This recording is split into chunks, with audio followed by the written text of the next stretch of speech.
Bismillahirrahmanirrahim. Assalamualaikum warahmatullahi wabarakatuh. Kami dari kelompok 9 akan yang beranggotakan Salsabila, kemudian saudara Rizka Fairusiba dan saudara Muhammad Nur Alim. Kami akan menjelaskan atau mencoba menerangkan materi tentang statistika pendidikan tentang uji T dependen atau uji beda dua rata sampel tak bebas. Oke, langkah yang pertama kita membuka aplikasi SPSS. Kemudian karena data sudah kita ini kan, buka aplikasi Excel, lalu kita copy, lalu kita paste ke data view.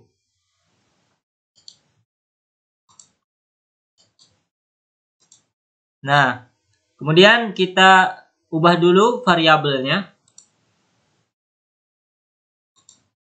Ubah dengan kata tes awal. Kemudian tes awal, tes akhir.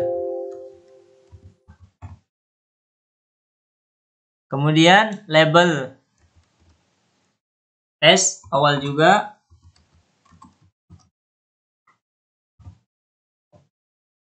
Kemudian tes akhir juga. Kemudian measure-nya kita ganti dengan scale.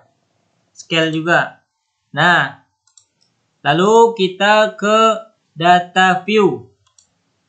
Nah, setelah itu kita lanjut klik analyze, lalu ke comparison, lalu kita ke paired sample t-test.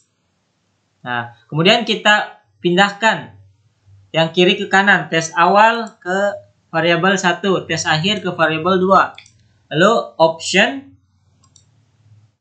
continue, kemudian klik OK. Dan inilah hasilnya. Outputnya ada 3, yaitu output yang pertama yaitu paired sample statistik.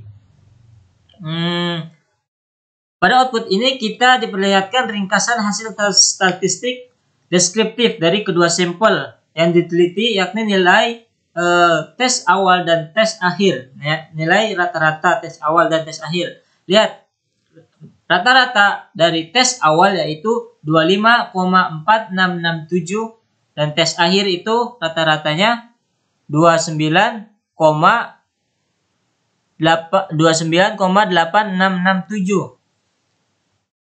Dengan jumlah respondennya itu sebanyak 15 orang atau 5 orang siswa. Untuk lalu karena nilai rata-rata hasil belajar pada hasil latihan pada tes awal itu lebih kecil daripada tes akhir, maka itu artinya secara deskriptif ada perbedaan rata-rata hasil belajar antara hasil latihan antara tes awal dengan tes akhir. Kemudian pada kolom output yang kedua yaitu paired sample correlation.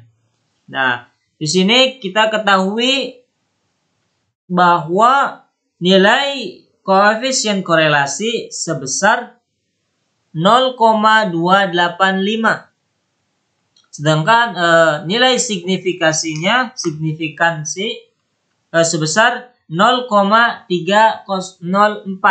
Karena nilai signifikan 0,304 itu lebih besar dari probabilitas 0,05,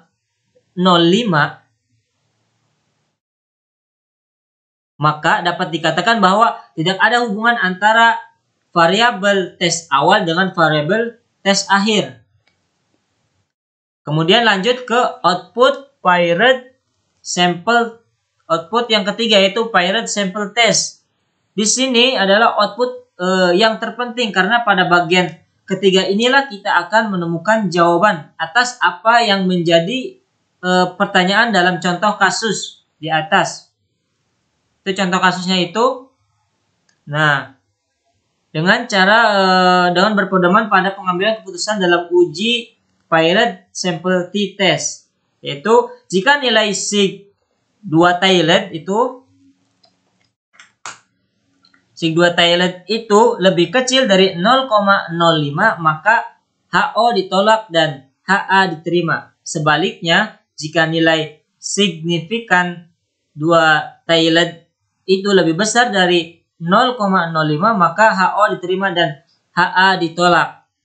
Berdasarkan tabel output pilot sample test di atas diketahui nilai signifikan adalah sebesar 0,001 lebih kecil dari 0,05, maka HO ditolak dan HA diterima. Sehingga dapat disimpulkan bahwa ada perbedaan rata-rata antara hasil latihan tes awal dengan tes akhir. Yang artinya ada pengaruh dari latihan. Kita menggunakan alat dumbbell untuk melatih otot-otot kita.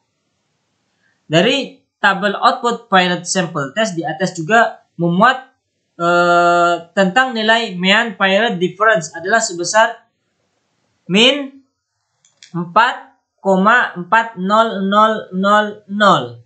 Nah, nilai ini menunjukkan selisih antara rata-rata hasil latihan tes awal dengan hasil tes akhir, dengan rata-rata hasil belajar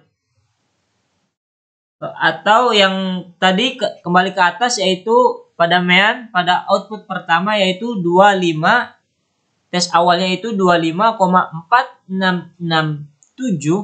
dikurangi tes akhir 29,8667 menjadi min 4,40000.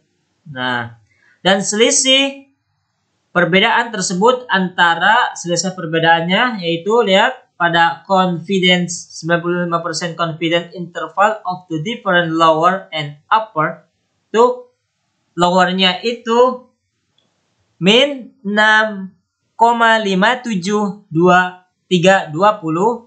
dan uppernya itu min 2,22680. Nah, mungkin itu saja materi yang dapat kita sampaikan. Kurang lebihnya mohon maaf karena kita masih belajar.